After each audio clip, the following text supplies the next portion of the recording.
우리나라는 사상 초유의 대통령 하야라는 문구가 나오면서 지금 온 나라가 난리가 났습니다. 대혼란을 겪고 있다는 거예요. 이때 우리는 어떻게 해야겠느냐? 우리가 할 수 있는 건 없습니다. 우리는 바로 성령의 인도하심을 받아야 합니다. 나라가 정말로 위기에 처해 있습니다. 그럴 때 이 땅을 책임지는 사람들이 바로 누구냐?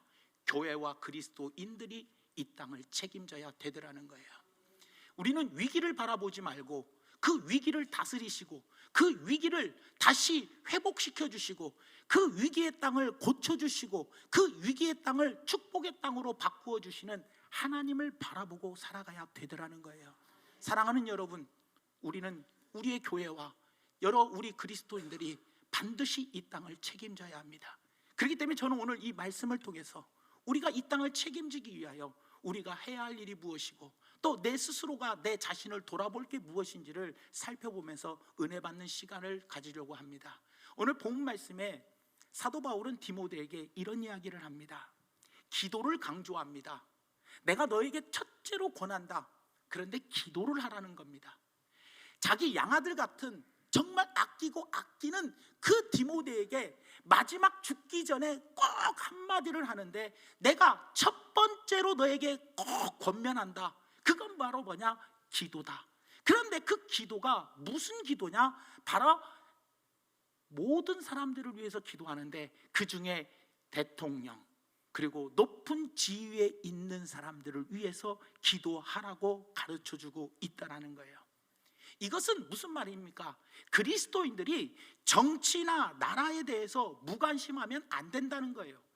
관심을 가지란다고 여당에 뭐가 어쩌고 야당에 뭐가 어쩌고 그런 거에 관심을 가지라는 것이 아니고 무엇에 관심을 가지라고 하느냐? 나라와 민족을 위해서 기도하라는 거예요.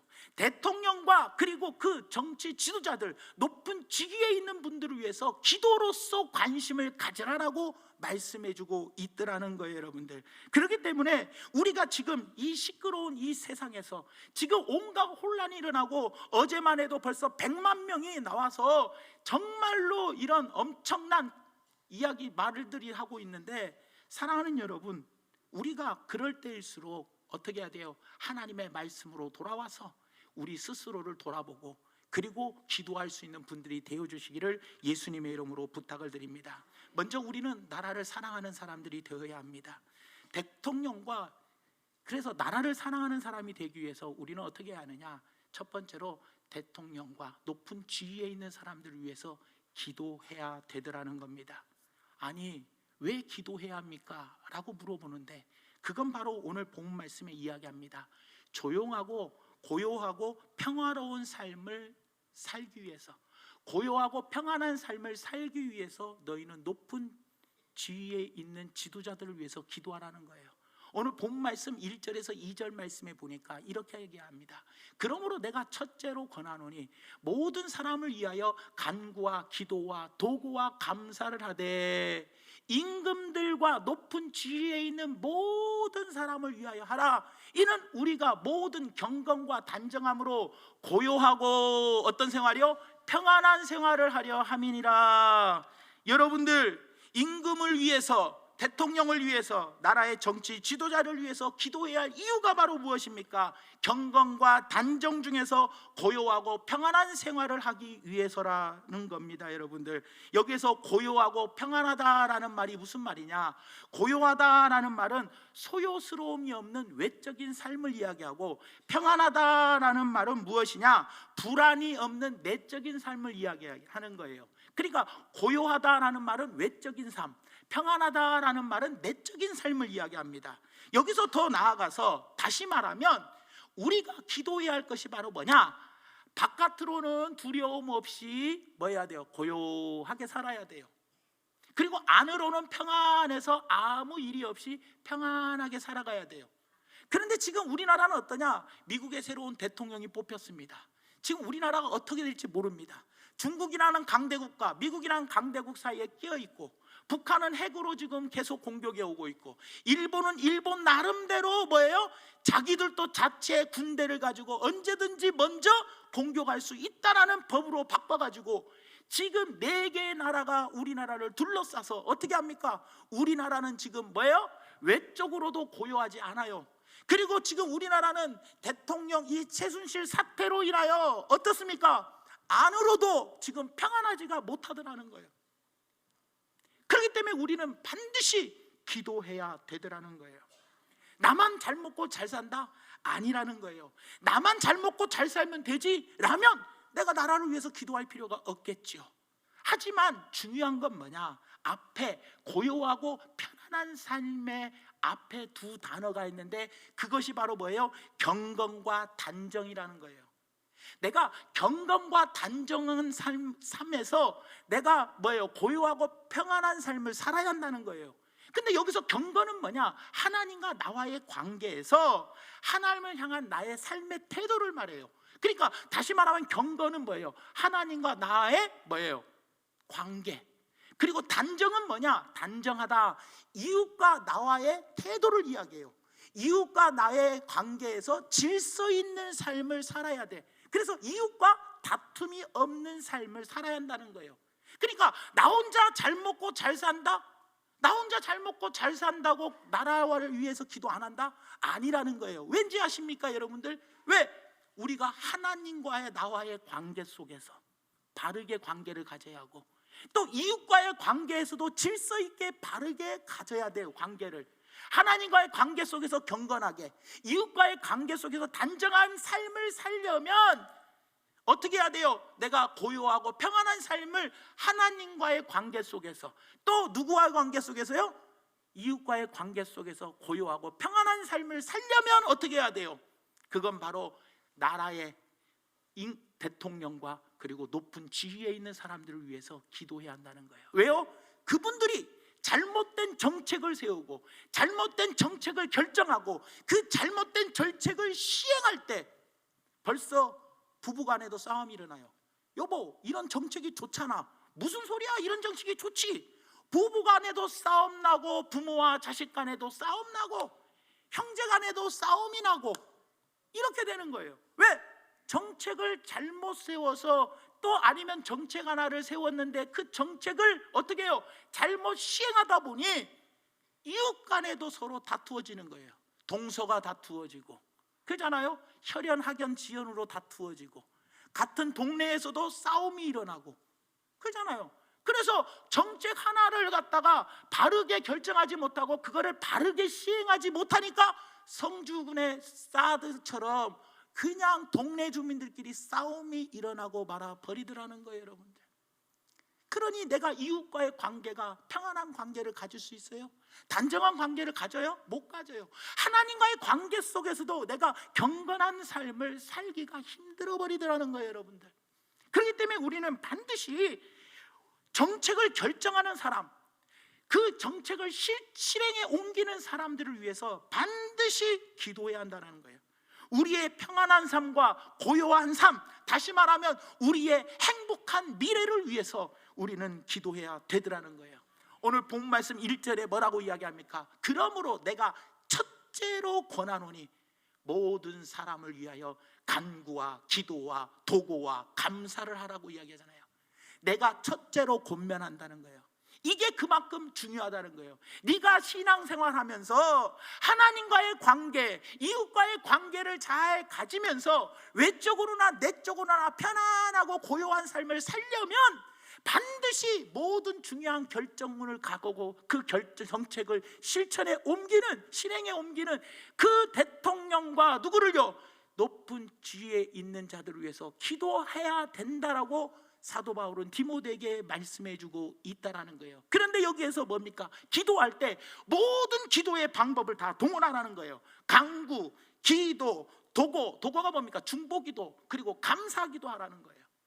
그러니까 한마디로 말하면 대통령과 높은 지위에 있는 사람들을 위해서 모든 기도 수단과 방법을 가리지 않고 모든 기도를 다 동원해서라도 뭐 하라는 거예요? 그들을 위해서 기도하라는 거예요. 기도하라는 거. 금식 기도도 하고 철야 기도도 하고 작정 기도도 하고 그리고 중보 기도도 하고 통성 기도도 하고 합심 기도도 하라는 거예요, 여러분들. 모든 기도의 방법을 다 동원해서 그분들이 올바른 정책을 세우고 올바른 정책을 잘 펼쳐 나갈 수 있도록, 그래서 내가 고요하고 편안해야 외적으로나 내적으로 내가 고요하고 평안해야 하나님과의 관계와 이웃과의 관계를 잘 유지하고 살아갈 수 있기 때문이라는 거예요. 여러분들, 사랑하는 성도 여러분, 나의 지도자를 비판하고 비난하는 것은 누구나 쉽게 할 수 있습니다. 왜요? 입만 열면 됩니다. 비판이나 비난은 돈이 들어가는 게 아닙니다. 하지만 우리는 지금 그리스도인으로서 이 땅을 책임지는 자로서 우리는 비판과 비난보다는 기도를 먼저 선택해야 할 때라는 거예요. 여러분들, 그리스도인은 이 땅을 책임져야 합니다. 그렇기 때문에 비판, 비난은 돈도 안 들어가고 누구나 쉽게 입만 열면 할 수 있지만, 기도는 아무나 할 수 있는 게 아닙니다. 기도는 한마디로 말하 일종의 노동이에요. 어떤 시간을 내어야 하고, 그걸 정말 땀 흘려서 간절한 마음으로 나라와 민족을 생각하면서 그 대통령과 지도자를 위해서 간곡하게 기도하는 기도는 쉬운 일이 아니라는 거예요. 지금 그리스도인은 이 땅을 책임져야 한다고 말씀드렸잖아요. 내가 책임져야 할 게 뭐냐? 입 열어서 원망하고 비판하고 정죄하고 판단하는 것이 아니라, 우리는 지금 준전에 나와서 모든 기도의 방법을 다 동원하여 하나님께 입술을 열어 기도하는 것이 우리가 지금 해야 할 일이라는 겁니다. 그리고 사랑하는 여러분들, 내가 지금까지 나라와 민족을 위해서, 대통령을 위해서, 그리고 높은 지위에 있는 사람을 위해서 한 달에 몇 번이라도 우리가 기도했는지를 내 스스로가 돌아봐야 되더라는 겁니다. 내가 그동안에 대통령과 높은 지위에 있는 자들을 위해서 기도하지 못했기 때문에 이 땅이 이렇게 시끄러워졌다면, 그것 또한 우리 그리스도인의 책임이라는 것을 기억하시면서, 사랑하는 여러분, 지금 이 혼란스러운 이때에, 지금 우리나라가 외적으로나 내적으로 엄청난 위기일 때, 우리 그리스도인들이 먼저 첫 번째로 해야 하는 것이 뭐냐? 원망과 비판을 하지 말고 뭐 해야 한다고요? 기도의 자리에 나와서 모든 기도의 방법을 다 동원하여 하나님께서 이 위기를 축복의 땅으로, 기회로 바꿔주실 하나님께, 이 썩어빠진 이 땅을 하나님께서 회복시켜 주시는 그 하나님께 우리는 뭐예요? 믿음을 가지고 기도하는 그리스도인들이 되시기를 바랍니다. 그리고 내 스스로를 돌아보아, 하나님, 내가 과연 대통령과 높은 지위에 있는 자들을 위해서, 하나님과 관계, 사람들과의 관계가 내가 잘 유지되기 위하여 얼마나 그분들을 위해서 기도했는지 다시 한번 우리 스스로를 돌아보는 그런 분들이 되었으면 좋겠다는 거예요. 스코틀랜드에는 역대 최악의 여왕이 있었습니다. 그 여왕은 바로 메리라는 여왕이었습니다. 메리가 스코틀랜드의 가장 어두운 역사의 시대에 살고 있었어요. 그런데 그때가 얼마나 시대가 어두웠냐면, 종교가 부패했어요. 도덕은 땅에 떨어졌어요. 정치는 표류하고 있었어요. 그리고 메리 여왕 자신조차도 불륜의 범죄를 저지르고 있었을 때입니다. 그리고 민족들은, 백성들은 우상 숭배를 하고 있는 스코틀랜드 역사상 최악의 어두운 시대에 메리 여왕이 통치를 하며 악한 여왕 중에 한 명이었더라는 거예요. 그런데 이때 하나님, 이 스코틀랜드를 구원해 주시옵소서, 아니면 차라리 나에게 죽음을 주시옵소서라고 기도한 한 사람이 있었어요. 그 사람이 바로 누구였냐? 존 낙스였더라는 거예요. 이 존 낙스의 자서전에 보면, 원래 존 낙스는 겁이 많은 사람이었어요. 너무나 겁이 많아서 이 메리 왕이 죽인다고 하니까 프랑스로 도망가고, 또 죽인다고 하니까 스위스로 도망가고, 죽인다고 하니까 얼른 도망가갖고 숨어 지냈던 아주 겁이 많은 사람이었어요. 그런데 이 존 낙스가 금식 기도를 하면서 나라와 민족을 위해서 기도하면서 성령이 임하면서 그 겁쟁이가 담대한 사람으로 변하더니, 늘 메리 왕을 무서워서 도망가던 그가 이제는 메리 왕이 존 낙스가 무서워서 도망가는 신세로 바뀌어버렸다는 거예요. 그러면서 존 낙스가 하나님께 기도할 때 메리 왕이 하는 말이 무엇이냐? 영국의 전 군대보다도 존 낙스 한 사람의 기도를 나는 더 두려워한다라고 고백할 정도로 존 낙스가 그 나라를 다시 회복시켜 버렸다는 거예요. 존 낙스 한 사람의 기도가 스코틀랜드의 모든 군대를 이기고, 그리고 스코틀랜드를 다시 회복시키는 놀라운 역사로 쓰임 받았더라는 거예요. 여러분, 그리스도인이 할 수 있는 가장 강력한 무기는 바로 무엇이냐? 하나님이 우리에게 기도를 주셨습니다. 원망과 불평 대신 기도를 선택하시고 기도의 자리에 열심히 나오셔서 이 나라가 어서 빨리 회복이 되고, 또 외적으로나 내적으로나 정말로 고요하고 평안한 생활을 하여 내가 하나님과의 관계, 이웃과의 관계를 잘 유지하며 살아갈 수 있게 달라고 기도하는 우리 모두가 되기를 원합니다. 그리고 또 하나, 내가 그렇게 평상시에 기도를 잘 하고 왔는지 내 스스로를 반성하는 귀한 시간 되기를 예수님 이름으로 축원드립니다. 그 다음에 마지막 두 번째로는, 지도자는 구체적인 행동으로 용서를 구해야 한다는 겁니다. 우리는 흔히 남의 잘못을 용서해야 한다라고 배웁니다. 그런데 중요한 것은 뭐냐? 남의 죄를 용서해 주는 것도 좋지만 내가 남에게 용서받을 것이 과연 있냐를 먼저 생각해 보라는 거예요. 남을 용서해 주는 것도 좋지만 남에게 내가 용서해 받을 죄가 있다면 남에게 용서함 받아야 할 죄가 무엇인지를 생각하고 구체적인 행동으로 용서를 구해야 되더라는 거예요. 열왕기상 13장 11절에서 32절 말씀에 쭉 보면은 어떤 내용이냐? 길어서 다 못 읽는데요, 내용만 제가 간추려서 설명해 드릴게요. 어떤 내용이냐면, 북이스라엘과 남유다가 있었습니다. 근데 북이스라엘에 늙은 선지자, 다시 말하면 지금으로 말하면 원로 목사급 때는 늙은 예언자가 살고 있었고, 남유다에는 젊은 예언자, 다시 말하면 곧 하나님의 사람이 살고 있었어요. 근데 어느 날 하나님의 사람이 북이스라엘을 갔어요. 예언자인 하나님의 사람이 북이스라엘을 갔는데, 북이스라엘의 그 늙은 예언자의 아들이, 아버지, 남유다의 예언자 하나님의 사람이 우리 동네에 왔대요. 그러니까 얼른 이 늙은 예언자가 찾아가가지고 우리 집에 오십시오. 우리 집에 오셔서 내가 식사 대접을 해드릴 테니 우리 집으로 오시라는 거예요. 그랬더니 이 젊은 예언자 하나님의 사람이 하나님께서 가지 말라고 하셔서 나는 안 간다, 그리고 거절을 했더니 이 늙은 예언자가 뭐라고 이야기를 하느냐? 내가 하나님께 기도하여 응답받았다. 당신 젊은 예언자 우리 집에 오셔서 밥을 먹으라고 하나님이 그러셨다 하고 거짓말로 이야기를 합니다, 늙은 예언자가. 그랬더니 젊은 예언자는, 하나님의 사람은 그 말에 깜빡 속아가지고 그 늙은 예언자의 집에 가가지고 밥을 먹습니다.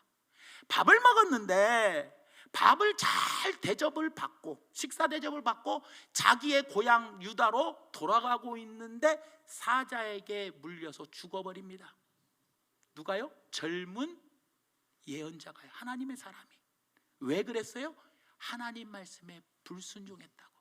그런데 그 이유가 뭐예요? 늙은 예언자 거짓말에 속아 넘어갔기 때문에 그래요. 이 죽었다는 소식을 듣고 이 늙은 예언자는 재빠르게 가가지고 이 젊은 예언자 하나님의 사람의 시신을 수거하여 자신이 들어가려고 했던 무덤에다가 안장을 해줍니다. 안장을 해줘요. 그러면서 하는 말이 30절 말씀에 뭐라고 이야기를 하느냐? 곧 그의 시체를 자기의 묘실에 두고 오호라 내 형제여 하며 그를 위하여 슬피 뭐했다? 우니라. 이 죽음이 누구 때문이다? 나 때문이다. 나 때문이다. 내가 너에게 거짓말을 해서 나 때문에 네가 거짓말에 속아가지고 하나님의 뜻을 어겨서 가다가 죽었으니 이 모든 것이 내 책임이다. 그러면서 새 무덤, 자기가 들어가려고 했던 새 무덤에, 자기 무덤에다가 그 시신을 다 안장하고 슬피, 그를 위하여 슬피 울었어요. 그리고 난 다음에 31절에 뭐라고 이야기하느냐? 그 사람을 장사한 후에, 하나님의 사람을 장사한 후에 그가 그 아들들에게 말하여 이르되 뭐라고 유언을 남기냐? 내가 죽거든 하나님의 사람을 장사한 묘실에 나를 함께 뭐하라? 같이 묻어달래. 내 뼈를 그의 뼈 곁에 뭐하라는 거예요? 두라. 이 말이 무슨 말입니까 여러분들? 나는 죽어서도 그 젊은 예언자에게 사과하며 살겠다는 것, 나는 죽어서도 네 뼈 옆에 누워있으면서 용서를 구하겠다라는 진정어린 행동이 이 늙은 예언자에게 담겨 있었다는 거예요. 여러분, 늙은 예언자는 일평생 하나님 말씀을 전한 사람입니다. 하나님의 말씀을 전하신 그 늙은 예언자가 젊은 예언자에게 이렇게 용서를 구하는 행동을 했다는 것, 이런 용서를 사람들 앞에서 했다는 이 자존심, 자신의 권위가 땅에 떨어질 거 아닙니까?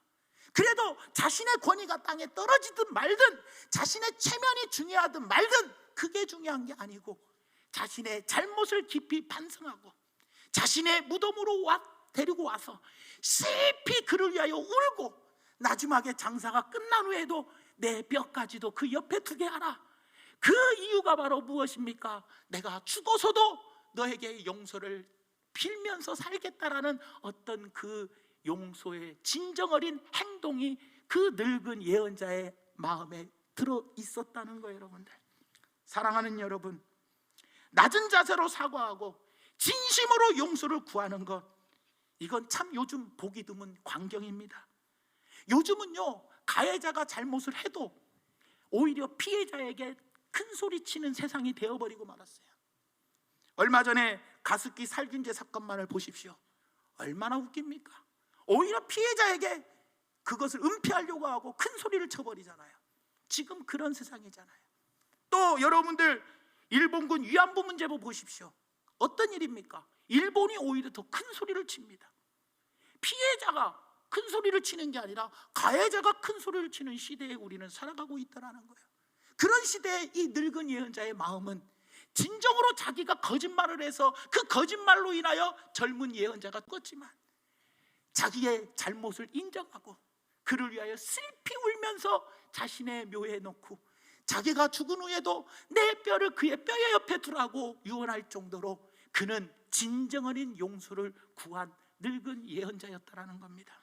사랑하는 여러분, 가습기 살균제 사고나 일본 위안군 문제라든가 요즘에 있는 이 나라의 사건들을 보십시오. 피해자들이 가해자들에게 정말로 원하는 게 무엇입니까? 피해자가 가해자에게 원하는 것은 진심 어린 사과, 진심 어린 행동, 잘못됐다고 행동으로 보여주는 진심 어린 행동을 피해자들은 보고 싶은 거예요. 돈으로 보상받고 싶습니까? 일본군 위안부 피해자들이 돈을 받고 싶어서 데모하는 게 아니잖아요. 여러분, 시위를 하는 게 아니잖아요. 일본의 진심 어린 사과, 진심 어린 사과의 행동을 보여주라고 그들이 수요일마다 집회를 여는 게 아니겠냐는 거예요. 우리 국민이 왜 대통령에게 왜 화가 나고 하야까지 외치면서 왜 이번 주에 100만 명까지 쏟아져 나온 이유가 바로 뭡니까? 대통령이 진심 어린 사과를 하라는 거 아닙니까? 진심 어린 사과의 행동을 보여주는 것, 이것이 지도자에게는 무엇보다 중요하고 우리가 인생을 살아가면서 우리들에게도 정말로 중요한 거라는 거예요. 만약에 2014년도 정윤회 청와대 문서 유출 사건 때 그때라도 진실을 밝히고 내가 대통령으로서 정말 잘못했습니다, 용서해달라는 진심 어린 사과의 행동을 보여줬다면 오늘날 이 사태까지는 오지 않았다고 저는 생각을 합니다. 사랑하는 성도 여러분, 우리는 다 마찬가지입니다. 대통령만 잘못됐다고 말하는 것이 아니고 여러분들, 우리 스스로를 돌아보십시오. 우리도 세상 살아가면서 남들에게 잘못을 합니다. 남들에게 잘못을 할 때 우리가 남들에게 잘못한 잘못은 그럴 수도 있지, 사람이 실수할 수도 있지, 아니 어쩌다 보면 그렇게 할 수도 있는 거 아니야? 하면서 내가 남에게 잘못한 것은 어떻게 해요? 많이 관대하게 용서를 많이 해줍니다.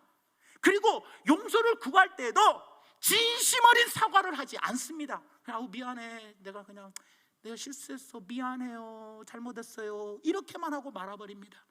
과연 우리는 대통령에게 진심 어린 사과의 행동을 요구하면서 내가 남들에게 잘못했을 때 나는 정말로 중심을 갖고 이 늙은 예언자처럼 내 자존심 다 내려놓고 진심 어린 사과의 행동을 할 수 있냐는 거예요. 여러분들, 저는 오늘 여러분들에게 두 가지를 물어봅니다. 첫째는 뭐예요? 우리 지도자가 진심 어린 사과의 행동을 하면 우리는 어떻게 하시렵니까? 그리고 나는 과연 내가 남들에게 잘못했을 때 나 자신에게 관대하고 남에게 진심 어린 사과를 안 한다면 어떻게 하시렵니까? 사랑하는 여러분들, 남에게 잘못을 했으면 진심 어린 사과의 행동을 해야 합니다. 이것이 이 시대를 향한 하나님의 뜻이라는 것을 기억해 주시기를 예수님의 이름으로 축원을 드립니다. 말씀의 결론을 맺습니다. 세계 2차 대전이 발발할 때입니다. 영국의 국민들은 불확실한 미래에 대한 불안과 공포에 휩싸여 있었습니다. 이때 2차 세계대전이 일어났으니 영국은 지금 난리가 났어요. 전쟁통이고 지금 불안해하고 공포에 떨고 있었어요, 국민들이. 그때 바로 영국의 황실과 윈스턴 처칠 수상은 영국 교회에 일제히 교회에다가 공문을 보냅니다. 그리고 나서 하는 말이 정확히 몇 월 며칠 몇 시에 정각에 온 교회가 동시다발적으로 종을 울려주세요 라고 공문을 보냅니다. 그 종의 이름을 희망의 종이라고 명령을 합니다. 그리고 영국에서 존경받는 성공의 주교였던 윌리엄 템플 주교에게 그날 동시에 종이 전국에서 울릴 때 설교를 해달라고 그랬어요. 국민들 앞에서 TV 앞에 설교를 해달라고 그랬어요. 그때 템플 주교가 이렇게 설교를 합니다. 대영 제국의 국민 여러분, 잠시 후 이 땅의 모든 교회는 종을 울릴 것입니다. 종소리를 듣거든 우리 모두 교회로 나가십시오. 그리고 하나님께 예배드리십시오. 역사의 주인 되신 전능하신 하나님을 바라보십시오. 지금이야말로 하나님의 인도를 받을 때입니다. 사랑하는 성도 여러분, 지금이야말로 우리나라가 하나님의 인도를 받을 때입니다. 오늘 본 말씀 3절과 4절 말씀에 이렇게 이야기를 합니다. 우리가 높은 임금 대통령과 높은 지위에 있는 사람들을 위해서 기도하라는 거예요. 이것이 우리 구주 하나님 앞에 뭐하고요? 선하고 받으실 만한 것이니 하나님은 모든 사람이 뭐예요? 구원을 받으며 진리를 아는 데 이르기를 원하십니다. 하나님은 박근혜 대통령도 구원을 받기를 원하시고 그 우리가 싫어하는 최순실도 정윤회도 그 일가 모든 집안 사람들도 구원받기를 원하시는 게 우리 하나님의 마음이십니다.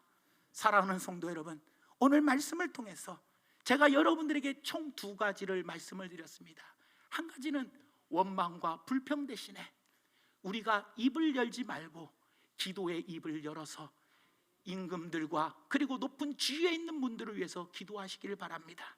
그리고 한 가지는 내가 지금까지 그렇게 기도를 하고 왔는지, 나라와 민족을 위해서 임금님과 그리고 높은 지위에 있는 분들을 위해서 내가 평상시에 기도하고 왔는지 내 스스로를 돌아보는 시간이 되기를 원합니다. 그리고 2번째로는 바로 무엇입니까? 그건 바로 잘못을 했을 때, 지도자는 잘못을 했을 때 자존심이고 뭐고 다 내려놓고 진정 중심 어린 진정한 사과, 진정한 용서를 구하는 행동을 해야 한다는 겁니다. 마찬가지로 우리도 마찬가지입니다. 남에게 잘못을 했을 때 내 스스로에게 위안을 가지고 내 스스로를 관대한 마음으로 갖고 그때는 상황이 그럴 수밖에 없었잖아, 이것이 아니라 나도 대통령에게 진심 어린 사과를 요구했던 것처럼 나도 누군가에게 잘못한 사람이 있다면 건성으로 대충 겉으로 사과하는 것이 아니라 내 중심을 담은 진정 어린 사과를 하여 정말로 나도 이 땅에 살아가며 하나님과의 관계 속에서 이웃들과의 관계 속에서 고요하고 평안한 삶을 사는 우리 나라가 다시 한번 회복되어지고 하나님께서 이 땅을 고쳐주시기를 예수님의 이름으로 축원을 드립니다.